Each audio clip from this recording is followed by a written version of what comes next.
Good evening, everyone. Thank you for being here on a weekday, especially when everyone is working.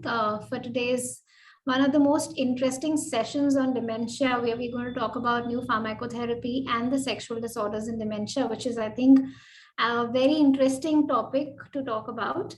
I, Dr. Priyanka Mahajan, Secretary of Bombay Psychiatric Society, and the entire team of BPS would like to welcome you all for this event.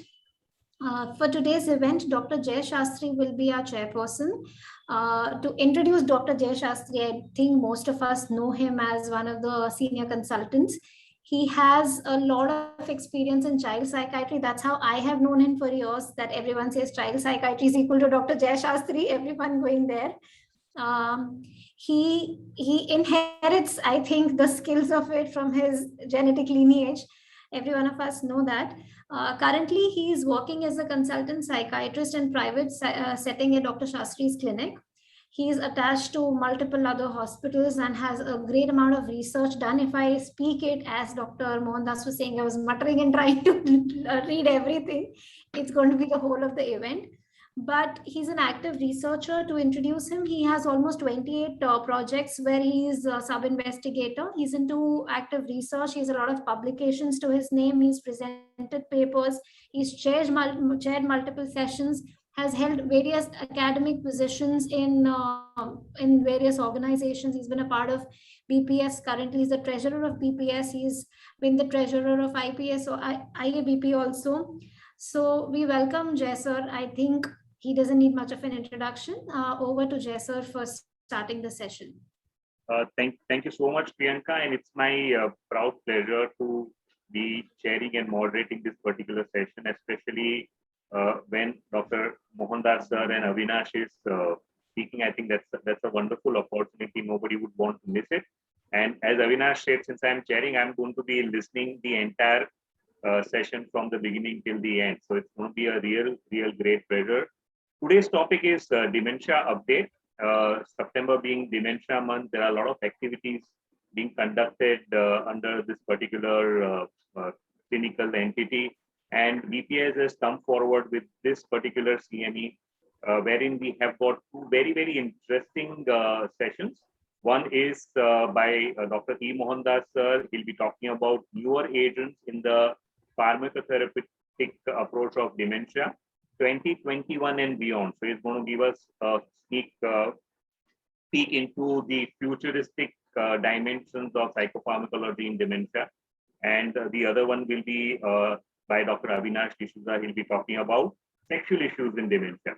To introduce Dr. Mohandas sir, I think, again, nobody needs his introduction. He is the one whom I think everybody must have heard at some point in time. If you are a psychiatrist from India or from abroad, you must have heard him at some point in time. And most of his lectures are on psychopharmacology, on biological psychiatry, and that's where his interests are.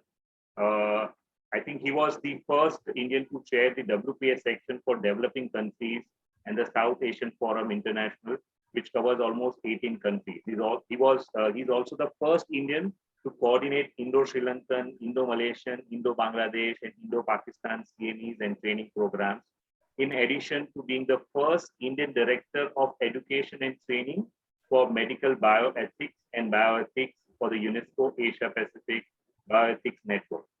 So, sir has a rich academic plus social skills.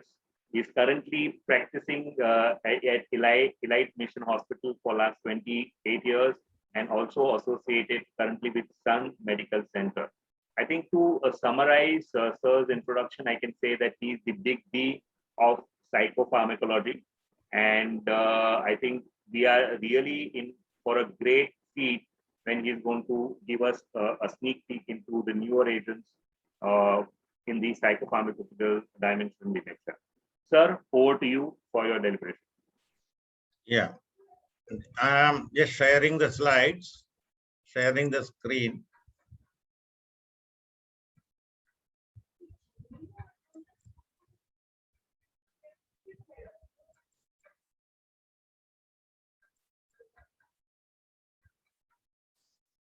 Can you see the slides?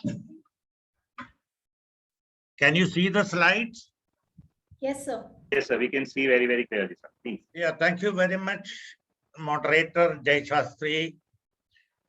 His father was very close to me. I had been to his house also.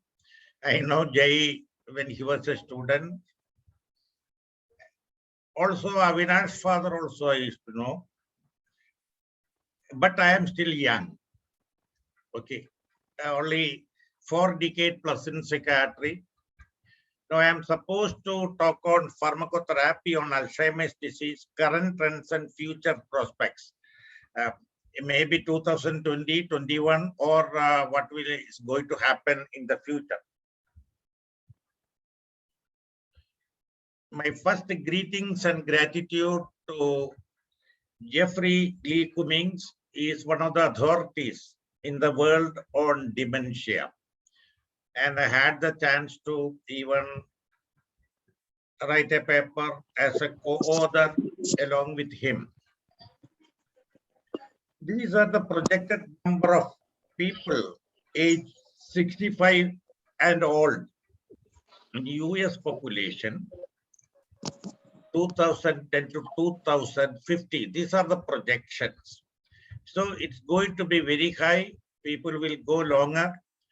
Life expectancy is more, so the number also will be more. Out of the total 5.8 billion, if you see this yellow box, meaning 65 to 74 years, around 1 million, that is 17%.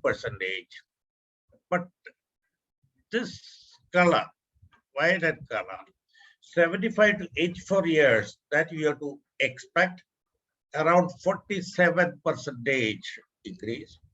And 84, 85 plus years, many people might live around 36%.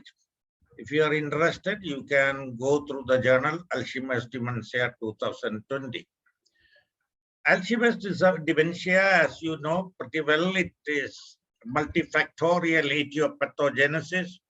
Nobody knows how it is produced, but we know the pathological characteristic as extracellular toxic amyloid accumulation and also the tau hyperphosphorylation. And maybe because of many genetics, epigenetic factors really account for this thing, oxidative stress, hormonal metabolic factors, neuroinflammation, neurovascular hypothesis, metallotoxicity hypothesis, etc., which produces a synaptic failure, basically a presynaptic cholinergic deficit. That is why we give cholinesterase inhibitors. Also, excitotoxicity. That is why we give NMDA antagonist like memantine. Now, if you see the evolution of drug development, what we have is acetylcholinesterase inhibitors and NMDA antagonists. Medical foods, questionable. And others, we do not have enough evidence. Chelators, antioxidant, anti-inflammatory agents, tau modifiers, mitochondria targets, fish oil, amyloid modifiers and vaccine, cholesterol lowering drugs, hormone therapies, beta and gamma secretase modifiers, they are all experimental treatments. So the targets are beta and gamma secretase inhibitors, but unfortunately, nothing has come out fruitfully. Anti-tau agents, unfortunately, we do not have any medicines. But we do have cholinesterase inhibitors. That is the bread and butter that we do it. But it doesn't really give much benefit, but only a minimal benefit, which I will come to that. We have got the NMDA antagonist memantine that may be given. It may help some people, but some people give combination of memantine and cholinesterase inhibitors, also antioxidants. What is available currently? We do have donepezil, For mild to moderate and even moderate to severe disease, the dosage is high. Rivastigmine, galantamine, and memantine and donepezil memantine combination. You can go through if you want. This is from Practical Neurology 2019. What about donepezil? It has got a long history. 1996 US FDA approval. 97 launched in US for the treatment of mild to moderate Alzheimer's. Later, in severe cases also you can use it. 2001, donepezil hydrochloride fine granule formulation in Japan. Also oral disintegration tablet, that is all in Japan. Oral jelly formulation and sustained release high dose 23 milligram formulation in 2010. US National Drug Agency donepezil once weekly transdermal formulation in collaboration with Takeko Sayaku was submitted in June 2010, but nothing worthwhile has come out. A dry syrup formulation, a dry syrup in water in the pre-registration in Japan. Fast dissolving oral film strip formulation collaboration with Applied Pharma Research and Labatec also is in clinical evaluation. Transdermal patch with Labatec, donepezil hydrochloride, but still it's experimental. It is also preclinical evaluation. But what about donepezil? 2017 meta-analysis has suggested it can be more efficacious than galantamine or rivastigmine in improving global Alzheimer's disease symptomatology. But what you have to do is slow titration, starting with smaller dosage, 2.5 milligram, titrating to 5 milligram over 6 weeks. And those people who have got sensitivity to cholinergic side effects. After 4 to 6 weeks, you can titrate up. Then you can give 10 milligram formulation, and after 3 months, maybe you can try if the client tolerate 23 milligram dosage. However, we usually give 5 to 10 milligram. This is from Expert Opinion Drug Safety 2020. What about rivastigmine, both oral and transdermal patch? You know very well. It's a dual inhibitor of acetyl and butyrylcholinesterase, selective for the G1 isoform of acetylcholinesterase without hepatic metabolism by the cytochrome P450 system. Oral form approved for the treatment of mild to moderate Alzheimer's is associated with severe gastrointestinal side effects. Transdermal patch formulation can be used better for the better tolerability. It has been approved in European Union, US in 2000, but Japan only in 2010. I think hello, some crosstalk is happening. Can you hear me? Yeah, can you hear me? Yeah, we can hear you. You please continue. I'll look into the crosstalk. Can you hear me? Yes, we can hear you, sir. Yeah. We can hear you very clearly. Rivastigmine transdermal patch in the European Union in 2007, but Japan really went for donepezil initially, so it was late. And you have got 4.0 hours once daily, 9.5 milligram in a day, or once daily, but that is once daily, or 13 milligram around 24 hours. And 1 day patch formulation of with the Bio D3 transdermal drug delivery, it is in preclinical evaluation. Galantamine is also available in India, 2001 in Europe, March 2011 in Japan, and they are also trying for a 1 day patch formulation, but preclinical evaluation. Memogain has more than 15 times higher bioavailability in the brain than the same dose of galantamine It was in the phase 5 trial since November 2011, but it has been taken out. Huperzin, only in China, 1995, once weekly sustained release transdermal patch formulation since 2008, sustained release topical gel formulation in preclinical evaluation. What about the effects, efficacy? Mean global improvement over placebo is 3 to 4 points on the ADSCOG. That is very minimal. Improvement roughly equivalent to naturalistic decline expected over a 6-month period. But still something is better than nothing. But most studies were short-term, 6 months, though 1 and 3 year studies have been reported with the donepezil, which suggest the benefits of cholinesterase inhibitors continue in the long term. Retrospective analysis and some long-term open studies suggest cholinesterase inhibitors, especially donepezil, may be helpful in disease modification, but we need more data. The trials show very small number needed to treat, between 3 and 7 in most cases, with appropriate dose of cholinesterase inhibitors in order to postpone or reverse deterioration in one of them. Even with larger dose of cholinesterase inhibitors, NNTs are small.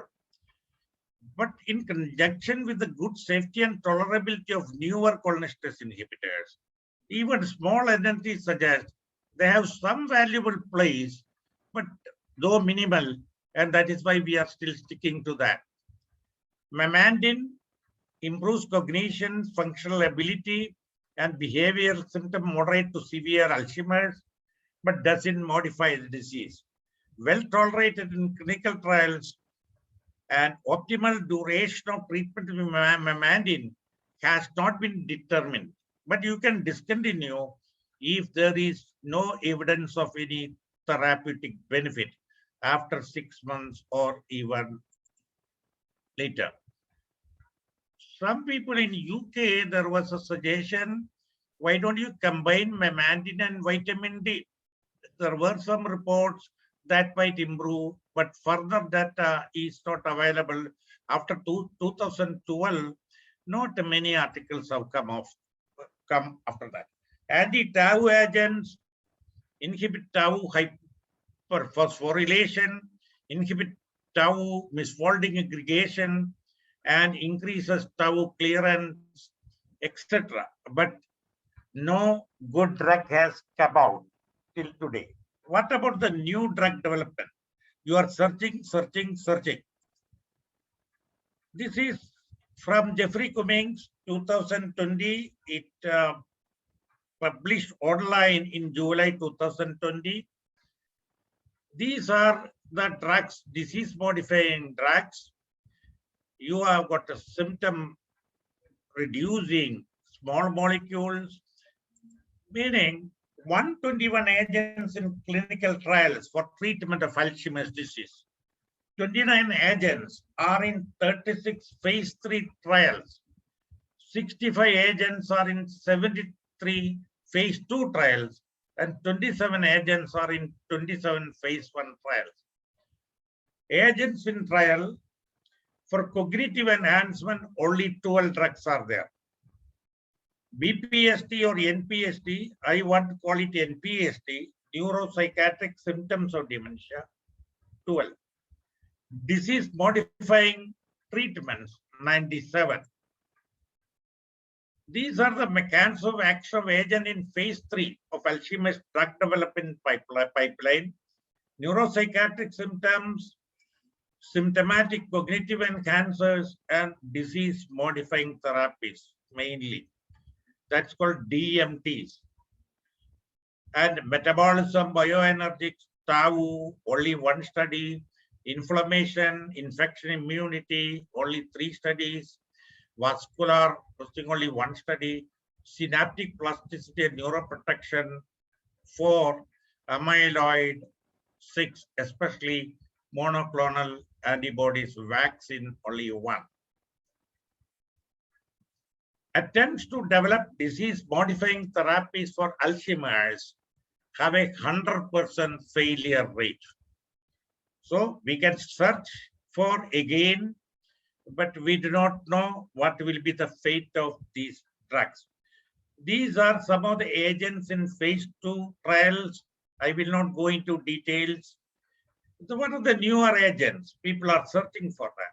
New cholinesterase enzyme inhibitors and hybrids, new NMDA receptor antagonists or synaptic function modifiers, 5-HT6 receptor antagonists, gut microbiota regulators, autophagic modifiers, anti-inflammatory drugs, circadian rhythm stabilizers, immunotherapy, phosphodiesterase enzyme inhibitors, diets, epigenetic targets, and some TREM2 signaling. I will not talk about it.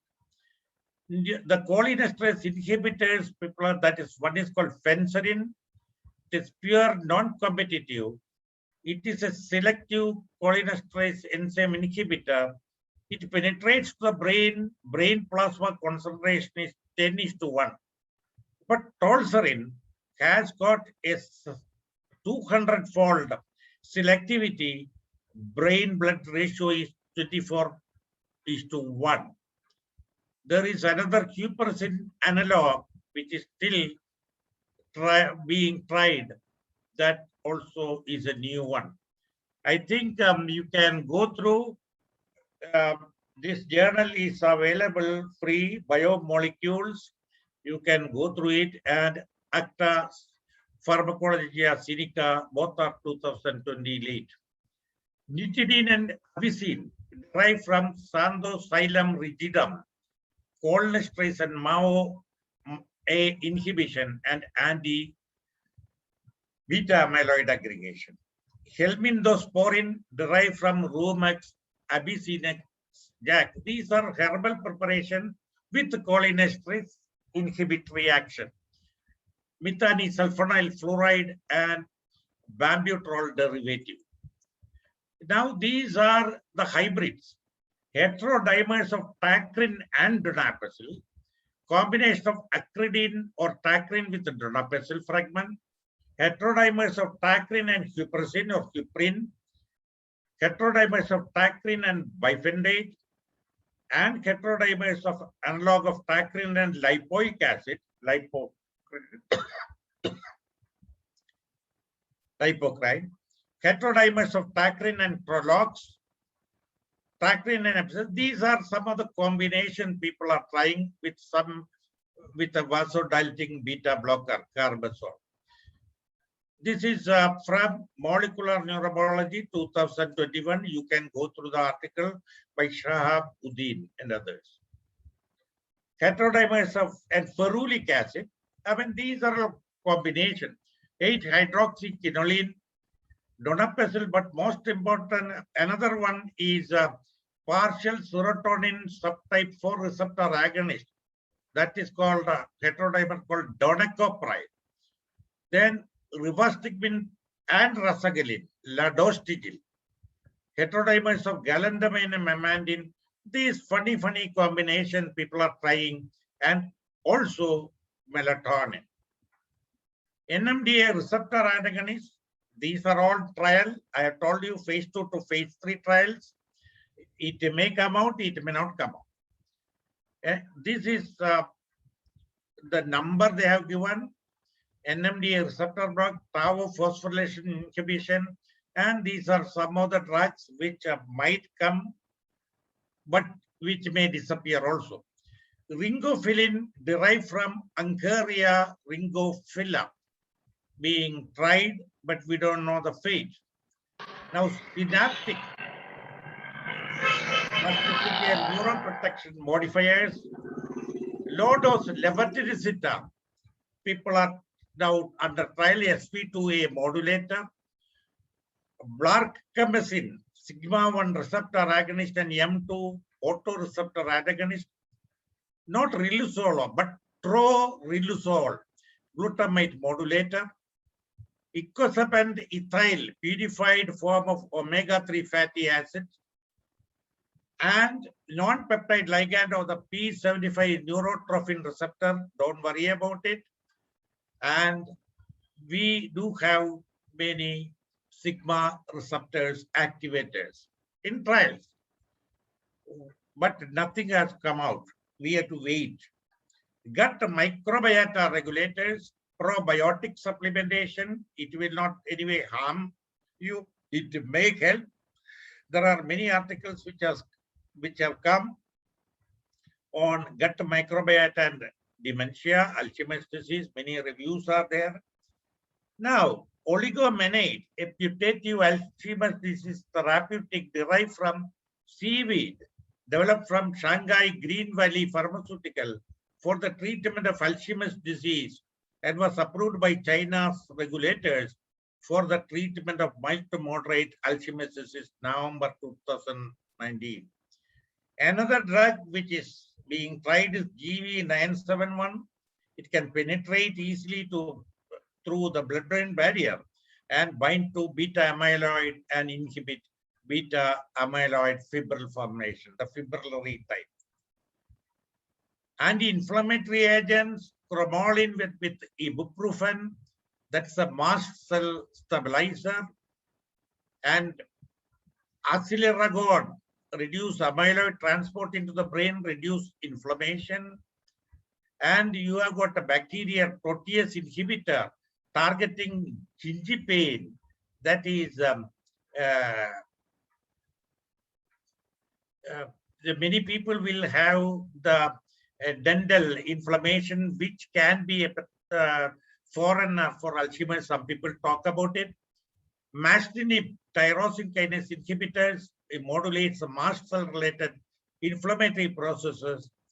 Nilotinamide, reduce inflammatory cytokines. And montelukast, everybody knows in pulmonology, leukotriene receptor antagonist. People are trying, but nothing has come out. Autophagic modifiers to promote the degradation of beta amyloid or tau, rapamycin. Methylene blue, it was an old drug. It has come out again, come back again. And quercetin modified nanoparticles. 5-HT6 receptor antagonist, it hasn't proven much. But one drug used as an adjunct to donepezil and memantine is now under investigation.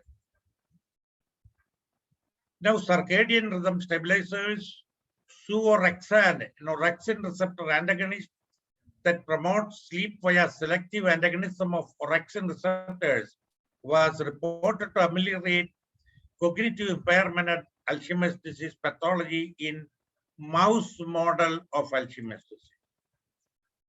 Now, in phase 2 and 3 immunotherapy drug, aducanumab monoclonal antibody directed at plaques and oligomers. Recently, it was approved. It's a peculiar type of approval. I will tell about it. Amyloid vaccine, all these Solunabar, all these are being tried, but nothing has come out well. Aducanumab, humanized monoclonal antibody, and Verubestat, very difficult for me to even pronounce it, Verubestat, which reduced brain beta amyloid by 90% without changing the trajectory of the disease in Alzheimer's disease patient. Aducanumab, in late October 2019, the sponsor, this is a biological license application. It was filed early in 2004 regulatory approval for biological treatment of Alzheimer's. Sufficient exposure to high dose aducanumab reduced clinical decline across multiple clinical endpoints. However, initial EMERGE trial was negative, but later ENGAGE trial with higher dosage, it may have some benefit. That is why in June 7, 2021, it was granted accelerated approval, meaning effect on surrogate endpoint that is reasonably likely to predict a clinical benefit patient. Probable. It is a human immunoglobulin gamma 1 monoclonal antibody, crosses the blood-brain barrier, selectively targets aggregated soluble oligomers or insoluble fibrils, and amyloid PET scan or even lumbar puncture has to be done to be sure that the patient has got amyloid plaques. But it is beneficial in MCI or early Alzheimer's. But you can have side effects, amyloid-related imaging abnormalities called ARIA, hypersensitive reaction, include edema, headache, microhemorrhages, and falls. But unfortunately, currently, the cost is $56,000 per year. Who can afford in India? Now it has to be given an IV infusion every 4 weeks, with a minimum of 21 days in between. The infusion should be given over a 1 hour time frame. Aducanumab should be diluted with 100 ml of 0.9% sodium chloride injection before administration as an infusion. First infusion, 1 milligram per kilogram. Second infusion, again the same dose. Third infusion, you can increase. Fourth infusion, 3 milligram per kilogram. Seventh infusion onwards, 10 milligram per kilogram. But mind you, the cost really prohibits. Tau immunotherapies, plenty have come, but unfortunately, nothing has been suggested to be improved, to have a beneficial benefit. The reason being, there are phosphoepitopes of tau and conformational forms of tau, and they may be different in Alzheimer's disease population. Epigenetic targets, you know the telomere, this is a centromere, this is a telomeres. Telomere reverse transcriptase, abbreviated TERT or HTRT in humans, is a catalytic subunit of the enzyme telomerase, which together with the telomerase RNA component comprises the most important unit of telomerase complex. And they are part of distinct subgroup of RNA-dependent polymerases. And this peptide vaccine mimics the extra telomeric functions of the sweat to inhibit neurotoxicity, apoptosis, and the production of reactive oxygen species induced by beta amyloid. But it is being tried. Another epigenetic target is Ionis MAPT, antisense oligonucleotide targeting tau expression, microtubule associated protein MAPT RNA inhibitor, but we have to still wait. Epigenetic other mRNA targets, vafidemstat, lysine-specific demethylase 1 inhibitor, and monoamine MAO-B inhibitor. MicroRNA targets are 298, 31, 146A. Many drugs have come, but nothing has proven effective. Phosphodiesterase inhibitors, there are, as you pretty well know, there are 11 groups of phosphodiesterase inhibitors. PDE5 inhibitor, you know, especially sildenafil and other things that you know. But does it have a use in dementia? It has got a role in cardiology. You know, PDE4 inhibitor prolongs CAMP activities and improves neuronal plasticity. Cilostazol PDE3 inhibitor improve cerebral circulation. So people are trying whether we can give a low dosage. Nanotechnology-based drug delivery system for Alzheimer's disease, whether you can give, it is called pharmacoanatomy and delivery. Depending upon the site, you can give liposomes, polymeric nanoparticles, dendrimers, etc. These are polymeric nanoparticles, even donepezil, intranasal you can give, galantamine, rivastigmine, people are trying solid lipid nanoparticles, but which are underway. What about neural stem cell therapy for neurovascular injury in Alzheimer's. While murine Alzheimer's disease has been successfully treated with stem cells, transgenic models translate very poorly and their effectiveness usually not reliable in human beings. Future preclinical research on stem cell therapy for Alzheimer's should place a special emphasis on safety, determining the best methods of sourcing and delivery of cells, and assessing proper stem cell function in degenerative microenvironment of Alzheimer's afflicted in CNS. Harnessing with NSCs, that is neural stem cells, and vascular progenitor cells together to restore damaged cerebral vessels and recover compromised neurons may be more effective strategy, but we have to wait still. You can go through this article in Experimental Neurology, which has come recently. Mediterranean diet, ketogenic diet, medical foods, many medical foods are there. The foods are Axoda, Sovenide, combination of omega-3 fatty acid, vitamin B6, 12, all this combination. And serifluin NAC in acetylcysteine, L-methylfolate, methylcobalamin, N-acetylcysteine combination. Recently, they have told that there's something called an epigenetic diet. All these things have been put: folic acid, choline, vitamin B12, selenium, zinc, omega-3 acid, polyphenols, etc. The most beneficial results of dietary approaches, including the use of medical foods, may be expected when applied early in pre-symptomatic stage of the disease. The clients come to you when they get some psychiatric problem or moderate problem. Most studies have been conducted in patients with mild Alzheimer's and cannot be generalized to other stages of Alzheimer's or mild cognitive impairment. Large clinical studies should have to be done. Now, other dietary factors: caffeine, no evidence from RCTs, coca and coca-derived products, need further studies. Curcumin, curcuminoids, no definite conclusion. Garlic, no RCTs. Magnesium supplement, no RCTs. Isoflavoin group of flavonoid needs further studies. Multi-domain intervention and omega-3, PUFA supplementation, etc. Some people say beneficial but need further studies.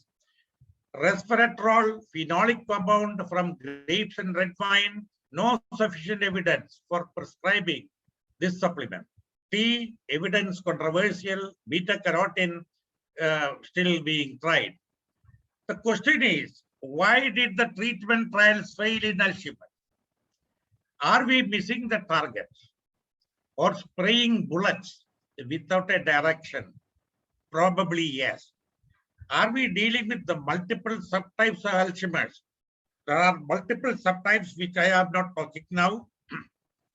Do the failed trials targeting abnormal beta amyloid or tau hyperphosphorylation reflect a doubtful etiological hypothesis? We have to rediscover it. Do APP mutation cause disease by altering the generation of beta amyloid? Does beta amyloid employ tau to damage neurons? Probably yes. But even without that also you can get it. Is soluble beta amyloid the toxic species? That's a fibrillary one.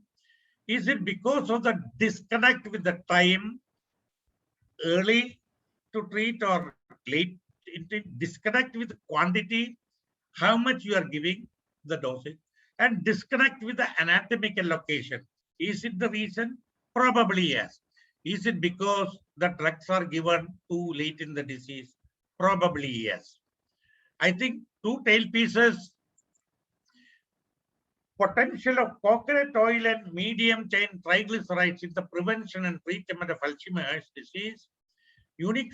Coconut oil has unique fatty acid combination rich in medium chain fatty acid, and it reaches via the portal vein and through the lymphatic system. It is supposed to be beneficial. There are some articles coming. And virgin coconut oil and MCT oil, coconut, something from coconut are promising avenues that should be explored further for the management of brain glucose hypometabolism. This is from Mechanism of Aging and Development by Chatterjee. That Chatterjee is a female. Honey as a potential natural source of cholinesterase inhibitors Alzheimer's. This is from a Spanish trial. But whether we can give honey, we have to still wait. So we have to come to the conclusion that the plaques are not the cause of senile dementia, but only an accompanying feature of senile involution or the central nervous system, Alois Alzheimer's, and the first patient. So Alois Alzheimer has told, I am therefore not able to make any final conclusion about the circumscribed form of senile brain atrophy, but I wanted to communicate my observation because they show the difficulties which still lie in the way of interpretation of these results. Perhaps they will motivate someone else with new material to answer the question, still awaiting a solution even in 2021. This is by Alois Alzheimer's 1911. If we could unfold the future, the present would be our greatest care. I think the present would be our greatest care or even a scare. So we do not have much. We are still hunting for it. We don't know what we are dealing. We talk, we teach of Alzheimer's, the good old one. The drugs are being tried, but in our hand is only cholinesterase inhibitors and NMDA antagonists, which may help to some extent, but most important, moderate to severe patient. It is not the cure, it is the care that matters, especially the non-pharmacological methods, exercise, etc., religiosity, spirituality, or whatnot, good companion, and that is more important, good care, that really matters well. Thank you very much for the patient listening. Thank you so much, sir, for giving such a wonderful presentation. And I think it did give us a lot of information regarding what's happening in the field of psychopharmacology when we talk about dementia. So thank you so much, sir. Our original plan is to take up questions for you, but if you are comfortable, Avinash has a very small presentation. I just saw his slide while uploading. It's only 9 slides. So if you wish, I think he should finish his presentation within another 10 to 15 minutes, and then we can combine the question answers, or you would like to finish. I'll allow you to take that call.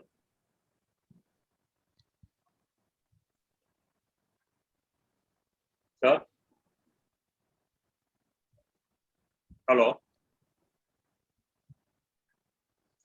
Avinash? Yeah. Yes.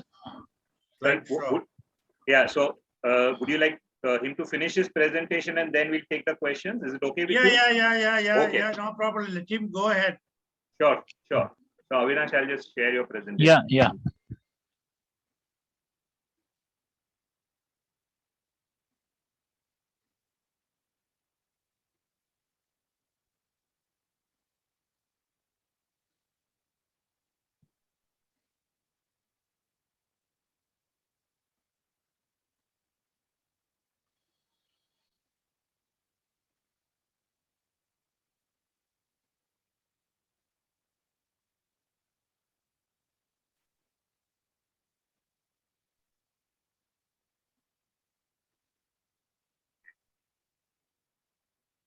Okay, so I think like Dr. Mohandas, Dr. Avinash D'Souza also does not need any introduction. He's the current president of Bombay Psychiatric Society, extremely dynamic.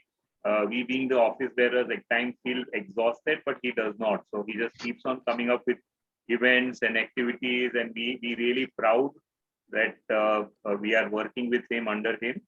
And he's going to be talking about sexual issues in dementia. Again, one of the very important aspects will come up with a lot of caregivers coming with such issues, and they are extremely ashamed or even frustrated at this particular aspect of Alzheimer's or dementia presentation. And it's very important that we give them some hope, some way to handle this problem. So from that perspective, we request Avinash to take his presentation further. Yeah. Jay, you will have to just, it's, I think, an animated presentation. So you'll have to just keep clicking. I'm just informing you, maybe. Okay. Yeah. Sure. Yeah. I'll Yeah. Next slide. When we look at sexual issues in dementia, the reason I thought of doing this presentation was, one is, of course, I felt that drugs were a more pertinent topic. And secondly, I felt that what's important is that we talk about sexual issues because it's a common complaint clinically, and we really don't know medication wise what to do next. So the reason we're discussing sexual issues is because these are not sexual issues. It's not about the sexuality and sexual behavior of dementia patients. It's rather about sexual problems that we see in patients with dementia. And these are on a spectrum. They are on a spectrum from, smaller, very subtle problems, which are not worrisome, to problems which can be extremely worrisome and troublesome. And what I aim to sort of present today is a few cases that I have seen in my practice, and cases A where you need no intervention, to cases where you need a lot of intervention, to cases where you need behavioral interventions. So this is something which I want to present. And sexual symptoms are important because they are symptoms with which the patient comes to you. Very often the caregiver comes to you that, uska bhulna is not a problem, his forgetfulness is not a worry, his anger is not a worry. But these symptoms are very embarrassing for us, publicly, and these are very embarrassing for us in the home. And there are small children in the home, there are servants in the home, there are all sorts of things. So this is what becomes more a difficulty. So it adds to the misery of the caregiver, which is why we need to treat it. Next. So there are a variety of ways in which sexual symptoms could present in dementia. So we've seen patients with behavior which is, as I said, very subtle. You won't even call it sexual at times, to behavior which is extremely hypersexual. Next. So the first case is of an 80-year-old man who I saw, who I call the collector. And the reason I call the collector is because all he would do was, suddenly he developed dementia. Was diagnosed as dementia. He was on treatment. Behaviorally, there were no problems, but suddenly his relatives found that he would take a lot of interest in any photographs or any pictures which were slightly of a sexual nature. So what he would do is he would actually take a scissor, cut them, store them all in one envelope, and keep looking at them. And it would get a little embarrassing because he would sometimes spread it out on the dining table, and there are children in the house and there are adults in the house, and they really didn't know what to do. He would also sometimes go for a walk, go to the newspaper vendor and collect some pornographic magazines and bring it home. But he never engaged in any sexual behavior, meaning he wouldn't touch anyone inappropriately, or he would never engage in any masturbatory behavior. He would never try to make others see what he's seeing, never do anything that way. He would just do this and be very happy. I mean, even in the Times of India, if any photo came of somebody who was semi-clad, particularly a lady, he would cut it and keep it. And this was very interesting because he had lost memory. But this activity he was doing very diligently. So it was a very difficult thing to and the relatives were like, usko sab kuch yaad nahi rehta, but ye sab karne ko yaad rehta. So it was a very funny, embarrassing situation for them. And he would even buy a magazine just because the cover had something which was a little sexual on it, that way. So these kind of things. So we really didn't know what to do. So I mean, just as we would probably treat any other behavioral, and I remember we were often taught that sometimes if you give tricyclic antidepressants, the sexual urges reduce as a side effect. So so we give him a very low dose of amitriptyline, warning the relatives that urinary retention and constipation can be side effects. And with around 25 mg of amitriptyline, he did very well and the behavior stopped. So I thought I'll just share this with you. Next case. Next. Yeah, the next case is of a person who I saw who was again a 79-year-old man with dementia who used to speak about sexuality. So, suddenly he would be in a normal conversation with you, and in a normal conversation he would suddenly shoot off and speak about sexuality. So he would, ask you how is your sexual life going on, or he would ask you, what do you like sexually. I mean, and this he would do with anyone, which would get very embarrassing. He would suddenly, probably ask his daughter-in-law, he would suddenly ask the neighbor, he would suddenly ask the watchman, and this would get a little embarrassing because I mean, many of the caregiver staff would laugh it off, but it was a very embarrassing thing because once they took him to a marriage, and there, I mean, he ended up asking the groom, what you plan to do on your honeymoon, and all these kind of things, and it got very embarrassing for the entire family. But then, of course, they knew he has dementia and all that, so they said, again, you're now, these are what we call the subtle behaviors. I mean, see, it's embarrassing, it's subtle. Again, there was no touching, no sexually inappropriate behavior anywhere, but just verbal sexual mentioning. So, if he would probably see TV, and there were instances where, he saw a news anchor and he would comment about the news anchor in a sexual manner. So again, this was very embarrassing. And they said, I mean, how can this be brain damage wise? And again, my first case, who I told you collected photographs, and the second case, these were people who were never hypersexual in their pre-morbid personalities. So when I spoke to the spouse, they said there was never any element of hypersexuality in them. So it was suddenly come up only post the dementia. So, but then of course they did have some temporal lobe atrophy, which was there. They did have frontal lobe atrophy, which was there. So probably it was a consequence of that, and some circuitry disruption.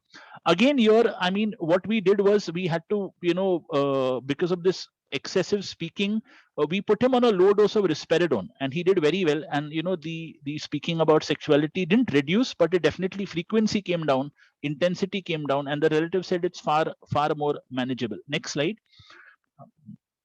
Sorry, next.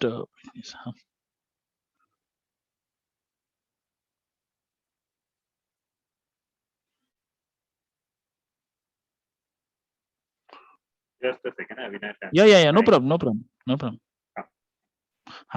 So there was another case which I saw, which was of an 83-year-old male. And now I just want to place on record, a lot of you may think, how come all these cases come to me? So, I stay in Bandra, Santa Cruz, where we have a lot of Christian old people, who have dementia, and their children are all abroad. So, and I'm one of the few psychiatrists that makes home visits in the area. So that's why, I'm called upon by the church and many other people to look upon these people. So this was a case of, we had someone who was very well known in the area as an individual, and he had developed dementia over time. So he developed kissing behavior. He would kiss anyone who would come to him, man, woman, it didn't matter. I mean, he would like hold you tight and kiss you on the cheek. And this became very embarrassing because he went once to church and he kissed around 10 ladies in the church, and it became very 10, and he kissed 10 men also. So it became very embarrassing, and they really didn't know. Now, I don't know whether, this was a hyper orality kind of a thing that developed because of temporal lobe damage, from a neuropsychiatric perspective. So because his MRI did show atrophy, of course, generalized atrophy as well as temporal lobe atrophy. So this was what I could sort of attribute the behavior to. And again, here there was no other behavior. These are cases where this one single symptom, was a symptom which was distressing. There was no behavior of touching anyone. I mean, they would say, hello, uncle, how are you? Imagine he'll suddenly kiss you on the cheek. It would get a little embarrassing. Similarly, and the thing is, the people understood he's also kissing the men. It's not that there's something, wrong with him, that he's only after the females or whatever. There was nothing like that. But this behavior was there. Again, in this case, and again, these were all people who had case 1, 2, 3. None of them had any psychiatric symptoms ever in their lives. There was no psychopathology ever. There was nothing. And in fact, the person who was involved in this excessive kissing like behavior, he was in fact a professor in a college, and he was a very reputed professor, well known, and this behavior came up. We tried out a lot of medications. I mean, we tried out risperidone, olanzapine, amitriptyline, SSRIs. Nothing worked. The behavior didn't go down. The only way was to keep him away from people. That was the only way that worked.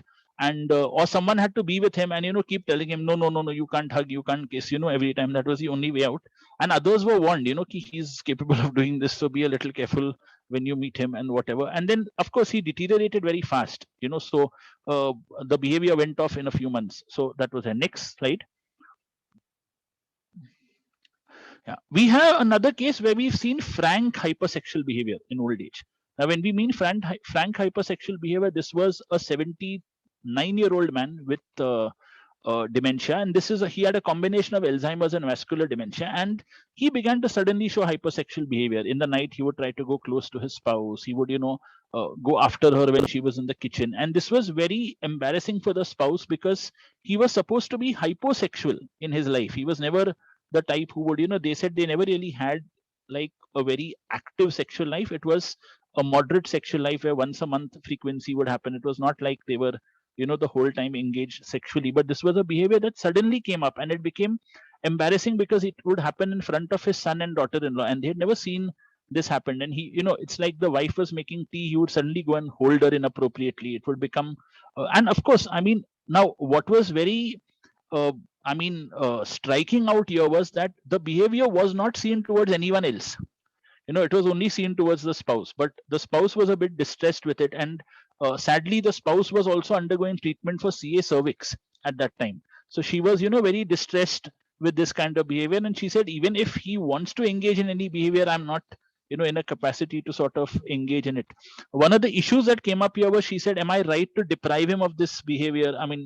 Sexuality at this age is that probably a reason? And she developed a guilt complex, and we had to sort of counsel her and put her on antidepressants as well, along with, of course, treating him with risperidone, and we had to give him a low dose of aripiprazole. He did very well, and the behavior of course came down. Next. We had another case of somebody who would start watching adult films on television. He was again an 80+ man who suddenly began to sort of see these films on the TV, and he apparently so happened that he saw one of his watchmen seeing some sexual film on the mobile. So then he told the watchman, I also want to see these films, and he gave money to the watchman, and I think the watchman got those films on his phone, and all sorts of things happened. And he was staying alone, so this caregiver of his was also a boy, so he would engage that fellow also in seeing these movies. And it was just primarily viewing adult films and pornographic films. Beyond that, there was nothing else. It became distressing when one of the relatives came over, and the relatives noticed this behavior, and it was brought to our notice. So we didn't know whether we could call it pornographic addiction or just pornography overusage. We really don't know, what term we could use to describe it, but it was seen. They didn't follow up, so we really didn't start any medication because they were not in favor of any medication here. They said, we'll probably keep him in a controlled environment, remove the caregiver. Probably the caregiver is the one who's initiated this was their theory. So they probably we didn't give any treatment here. But it's interesting to know that this kind of a thing can also happen. Next. Yeah, we also had we've all seen this. We've had a case of an older male disrobing, in dementia. So these kind of things happen. He would go to the balcony, disrobe, wave at people. He would also at times urinate from the balcony. And he had frontal lobe dementia, proper frontal lobe dementia, and this kind of behavior, was seen. Here we had to give him, a combination again of low dose risperidone. We also had to give him amitriptyline in a low dose. We couldn't, of course, step up the dose too high, but with this thing, the behavior did go down. Yes, my next case is very important, particularly because it was one of the few cases where the person with dementia tried to sexually assault a maid in their house. So, he tried to sort of attack the maid from behind and tried to coerce her into a sexual act. The maid went and made a police complaint. So, we had to go to, and there was no maid ready to work in their house in Bombay. No maid ready to work in your house is a big problem. So that was more worrisome for the relatives than his assault. But they said so they, the police matter had to be handled. Of course, the police realized he's 83, he's, having dementia, because in the police station itself, his behavior showed that his cognition was totally impaired. And the thing is that itself, but the thing is, sometimes, it can happen that, the whole issue here is, and sadly, the girl who was working was underaged. She was 15 years old. So, the police said we'll register a POXO case, and all sorts of problems came up.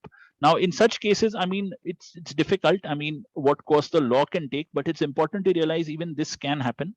And here again, a combination of low dose antipsychotic and tricyclics were what we gave, and it did seem to sort of reduce. No further incidences of assault happened. Next.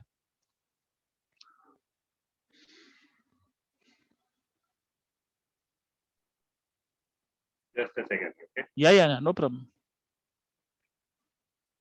It stops in- Yeah, okay. Yeah. We've also had cases wherein someone who has been hypersexual throughout his life, the personality got exacerbated further after dementia. So we had a patient who had bipolar disorder, was hypersexual throughout his life, and post 75 developed dementia, and the hypersexuality got exacerbated. Here, the wife remembered that whenever he had this hypersexual behavior during his bipolar phases, they said that they used to give him a combination of lithium, and that subsided. But then his lithium and all had been stopped because his bipolar episodes had reduced. So we actually restarted lithium, considering his age and all other factors, just 450 mg SR per day, and his sexuality reduced, the sexual behavior reduced here. Next slide. Next case.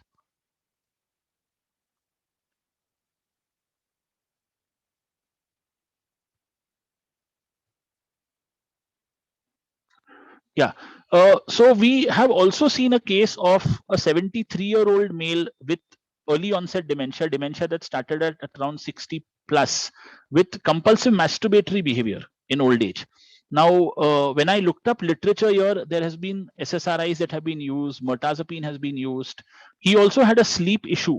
So we decided to give him mirtazapine 7.5 to, we stepped it up to 15 mg, and the compulsive self-stimulatory behavior reduced.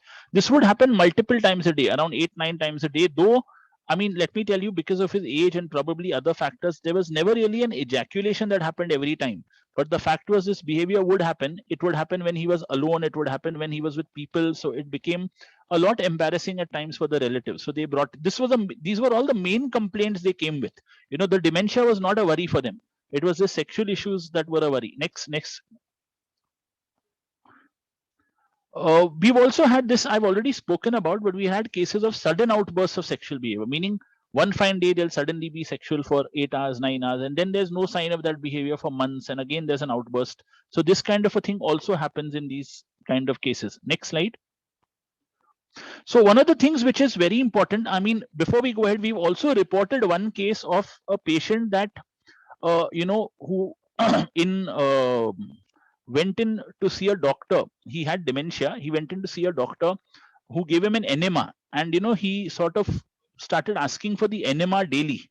Now we don't know, and they said that he's probably getting some kind of sexual pleasure from the enema. Now we don't know whether it was something which was related to his homosexual tendencies, because nothing was known. We don't know whether, so we've reported that as a clismaphilia, that is people who get sexual pleasure out of enemas, clismaphilia like behavior in old age. It's been reported as a case by me. So the main thing is sexuality in dementia related to the premorbid personality? We don't really know. Sometimes the premorbid may be hyposexual. You can get someone who's hypersexual, or an exacerbation of what is there. Next slide. So the medical management, as I said, there is no real sound management. You can use antipsychotics, you can use tricyclics, you can use SSRIs. You try what is best. You can use a mood stabilizer. Try what is best and see what works best. Next. The psychosocial management is important. The family has to be briefed. The caregivers have to be briefed. They have to be told it's a brain-based phenomenon. Next. And basically, we explain brain-wise, on an MRI to them that, this is the reason why this behavior is happening. And when you explain to them that, they probably realize it's not, because a common misperception is it's happening on purpose.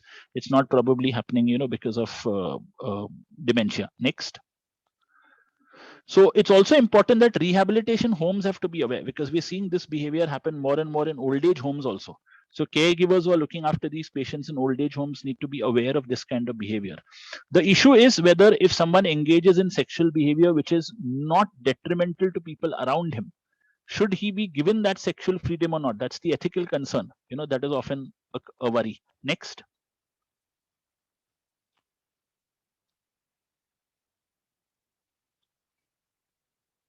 So you need to ask for these sexual symptoms in history because they're never really told to you unless they come as, with the presenting thing. Next. And you need to keep the relatives vigilant. They need to be totally aware and be with the patient at all times. Sometimes mischievous caregivers can probably also lead to sexual behavior in dementia patients. So we need to be a little vigilant. It could be a form of elder abuse. So we need to be vigilant there also. Next. Yes, so sexual behavior is common in dementia, and yeah, that's about it. Thank you. Yeah.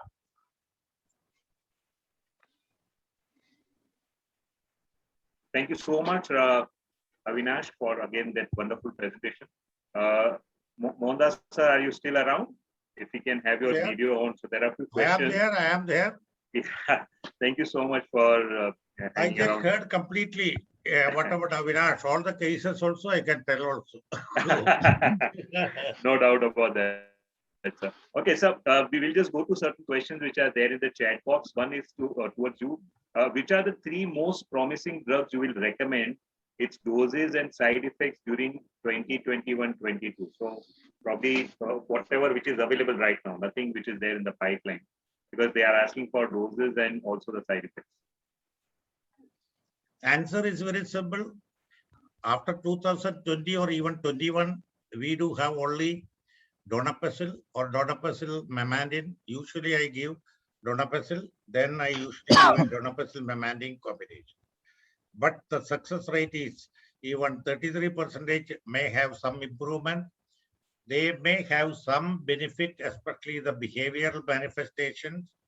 That is the article that I have written along with Jeffrey Cummings, which was published, I think 5 years back or something. Apart from that, we are not seeing any new drugs except for neuropsychiatric symptoms of dementia. People are still searching with the multiple targets. We do not have anything specific now at hand. But adenocarmab, that immunization, which I have told, people are talking in the EIPS group. I think nobody in India, very few people in India can afford. Even the company says that $56,000 to $58,000 in a year. And I don't know whether anybody in India, Bombay, Avinash can afford and Jai Shastri can afford, not Mohandas. I will not write costly medicines. Fine. Secondly, it is an act, it is that approval of these drugs. Usually you have to see that there are so many pharma politics, okay? And this was initially, it was rejected. Secondly, higher dosage they tried, and they have told that nothing else is there, so you can try. But will we try? I don't think anybody in the early stages of pre-Alzheimer's will come to you with the MCI. They will come to the psychiatrist to moderate or even moderate to severe cases. And will we try? I doubt it. Okay. So regarding immunotherapy, some of the trials, especially Solnasab, and my friend has done, that is many of you might be knowing, Grossman. He had been to India also. He was also involved in trials, but all immunization therapies were failures. Only except this thing, but the people write in EIPS so much about it. But the fact I have told you, it has to be IV infusion, and you have to stepwise, we have to do it, and the cost factor really limits it. And you have to have even amyloid scan. Only very few people are doing in good research centers. Some of our Indians are also involved in amyloid PET in Australia and I think my own students are there. but it is too early. We do not do all these things here as a routine, as a research paradigm. We can do it. Otherwise, how can you detect it? So I doubt it. So we have to stay with the donepezil, memantine, or the combination, and your desperate remedies, because you add everything, whether omega-3 fatty acids or vitamin D or it's just like COVID, you give all vitamin C, vitamin D, everything. What nonsense is that? Zinc, which is immunomodulator. These are all evidence is very thin. The evidence is very, very thin. Similarly, the fate is also like this. Okay, so we have to still wait. Sir, yeah, I have a connected question. You have any preference among all the anticholinesterase inhibitors that we have? Do you have any preference with regards to I don't give formulation? rivastigmine. I don't like rivastigmine. And also I in don't terms- like galantamine, though it has got an indirect effect initially. Right. That is why even in India, galantamine, nobody, very few people are prescribing because the dosing range is little bit high. It has got a nicotinamide mechanism also. People tried of that, but now it has gone, I think, bad. And the literature is only on donepezil. And that also with some pressure, they have told about the higher dosage, 23 milligram. Many people may not tolerate it. Then Okay. question is, how long you have to give it? This is the question. Yes. How long you will give it? Suppose you are not expecting an Right. improvement within 6 months to 1 year in behavioral manifestations. Cognition, forget it, only 1/3 you can get it improvement. Right. Because the disease is progressing. Right. It is almost like a fast passenger bus and a passenger train. So you can make the first passenger maybe a passenger rather than you are not going to treat anything. So we have basically non-pharmacological techniques have to be adopted at the earliest, including exercise, etc., and a healthy life habits, lifestyle. And we know that the diet very good. That is a life habit, lifestyle. Okay. Lifestyle. Do you have any preference for the formulation in terms of donepezil? We do have oral patches, we do have Medicaid drugs, and also the syrup. Do you have any particular preference in the? I only give oral. I only give oral tablets. Okay. And my patients take it. I don't want to experiment with anything, and depending upon the tolerability, otherwise they are of no use. Even if you are giving, it may be of no use. Okay. We wait and nothing. I don't like even citicoline only for vascular dementia, but some people say that only in Germany citicoline is approved, but here no. Okay. Nootropics, sorry, no. Right. Lipoic acid, alpha lipoic acid, and other thing, people, many pharma people will come and tell no. But N-acetylcysteine, I am a fan of it. N-acetylcysteine. N-acetylcysteine, 600 milligram, twice a day. I usually give in addition to this thing in some patients with a reasonably, okay, even substance use disorders, you can give it. Your area, autistic spectrum disorders, you can give it. And it is supposed to improve cognition, but RCTs are not much. But there are studies or not the RCTs, we have to have large data, but symptomatically we get some improvement with N-acetylcysteine. 600 milligram twice daily add-on. And Okay. you may try because we don't have it. We don't have any other drugs to do it. Okay. It is not recommended in any practice guidelines. Okay, Avinash, there is a question for you, which goes that could it be that the patient might have an intact memory about sexual relationships in their past, and hence that comes forward during dementia, or it has nothing to do with the past sexual attractions or the relationships? See, we really don't know. Sometimes, I mean, there are remote memories which are there, which can come to the fore. I mean, it's there, but we don't have any test or method to sort of prove it, unless, I mean, I don't know if fMRIs can help us, but really we don't know. Secondly, also sometimes what can happen is probably there is a reversal of the premorbid personality. It does happen in dementia, or there sometimes are people who may have been hypersexual, but it's hidden from the family. We don't know, and that comes to the fore post dementia. So either one of these. Can I add, Yes. Avinash? Yes. Yes, sir. May I Please, add? please, May I add? please, Because sir. I have spoken on this topic basically. Now, the problem is there are no available drugs, as you have rightly told. Basically, non-pharmacological management is essential, except in FTDs, frontotemporal dementias. Sometimes SSRIs can help.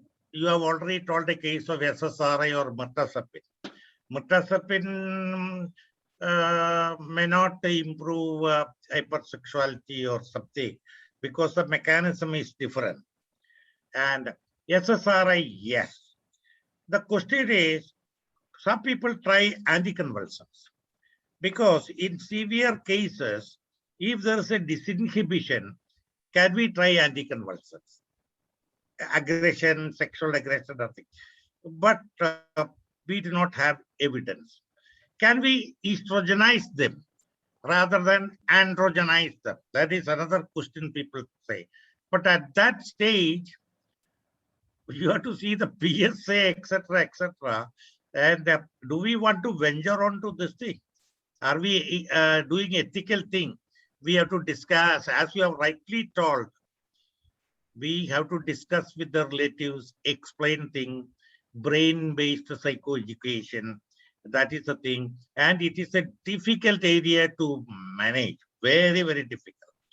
I had also a patient, not many patients. Out of this, the female with a frontotemporal dementia, she has got wanted to increase sexual exploits, pulling out the husband, and even the daytime she does the acts, not with the thing, and they're all embarrassed. That elderly person even molesting, so-called molesting the daughter-in-law. Even irrespective, he was a gentleman to the core. But then they thought that what is happening? Then investigated that was a clear cut of dementia. This can happen. So what we do it, there is nothing else. We can try, as you have rightly told, SSRIs we can give it, or sometimes as a desperate remedy, we sometimes give a lot of anticonvulsants to reduce aggression. But mainly non-pharmacological methods are the stay, but still it is very difficult. So one wonderful comment, sir. I think we'll take this as final query, and I'll ask both of you to please give your comments on that. If a patient comes with a mild cognitive impairment or early cognitive changes, we have still not diagnosed it as dementia. Would you still want to start any of the possible pharmacotherapeutic intervention just to make sure that the progression to Alzheimer's disease does not happen? So MCI very, very early, but they have a lot of awareness. Maybe there is a family history. But what is your clinical take on that? You want me to answer that? Yes. Sir, Yeah, yes, yeah. sir. So Now, please Avinash go will ahead. also Please have a go. comment.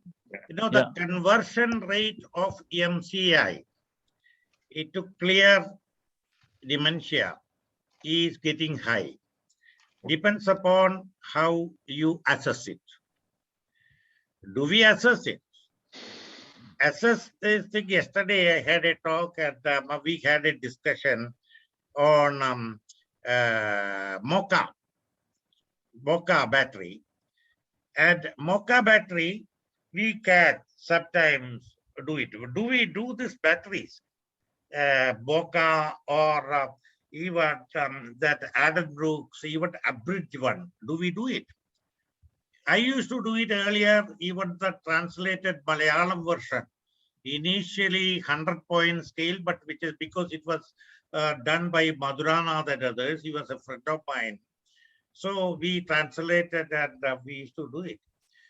So that is initially thought that Adam Brooks was to differentiate frontotemporal and Alzheimer's, but still hybrid scales are there. I will not discuss much on it, but how will you diagnose it? So periodic evaluation is needed, and then we can know there is a possibility of conversion. Then you have to start on the earliest one, that is you can try on donepezil conversion, MCI. That those who are going to be converters. Otherwise, you are nutrients, other you have got armamentarium of so many junk drugs, so-called junk drugs in the market, provided they can afford, or you can please your pharma companies, up to you. but those people, you have to do exercise, non-pharmacological regime, religiosity, and explain it to the so-called caregivers or later caretakers. Caregiver is different from caretaker. Explain the evolution of the illness and what to look for and how to do it. Okay, thank you. Thank you so much. Ravi, you want to say something, or No. I think I agree with what Sir says. I mean, there's nothing to add over there. Yeah. I agree. I completely agree. So I think that was a wonderful presentation. Both the speakers did an extremely good job, and we had also good discussion. And I thank the BPS team and family for giving me this opportunity for sharing and moderating. I hand over to Priyanka again for final comments. Yeah. Priyanka, before you say the final thank you, I will only just say that we're also very thankful to the Alzheimer's Related Disorders Society of India, the Mumbai chapter, because they've been an academic partner with us in this event. And September is Dementia Awareness Month. And the theme is No Alzheimer's, KNOW, no Alzheimer's and no dementia. So we're spreading awareness, I mean, on medical platforms, non-medical platforms with them. So we, of course, they also run a daycare center in Bombay, which is now not running because of COVID, but it's called Smriti Vishwam. It's a daycare center primarily for dementia patients. So they are our partners for today's event. Due to lack of time, we won't be giving them a chance to speak today, but maybe on another program, yes, definitely they'll be there. We are having another panel on dementia on the 22nd, which is there, which is a non-psychiatrist panel. We're going to have a totally non-psychiatrist panel where we look at multiple facets of dementia. So that's where I think they will also come in. Yeah, yes, sir. Moderator, can I just make one statement?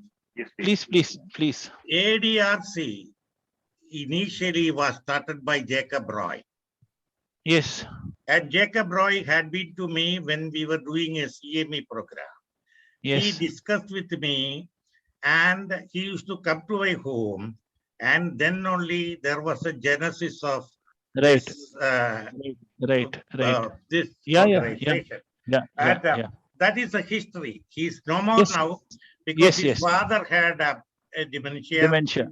And I know the complete history, but later then I came out from that because of my preoccupation with so many things. So that is a history, long back. Thank you. Right, sir. Thank you. Yes, over to you, Priyanka. Yeah. Today we have kept you a little beyond your housing duty, so we will relieve you fast. It's completely fine. Yeah. So thank you everyone for being there for this amazing session. We got to hear good about our psychopharmacology and the recent advances in dementia, and definitely the interesting cases which were, I mean, we would have not seen all of them, but yes, we got to learn a lot from Avinash sir, that tomorrow if we see something like this, we'll be able to manage based on what he's taught us.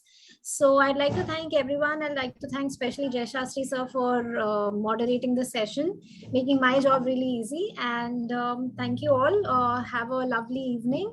I just want to convey that the next program is on 18th of September, which is Suicide in the Online Era. It's on Saturday. Please be there. It's going to be an interesting one because with the upcoming, with the ongoing online, schooling and everything with teenagers, I think it would be a good discussion. So requesting you all to be there. Thank you. Have a good night. Have a Thank you. lovely week. Okay, good Thank night. you. Good night Thank to you, all. sir. Bye.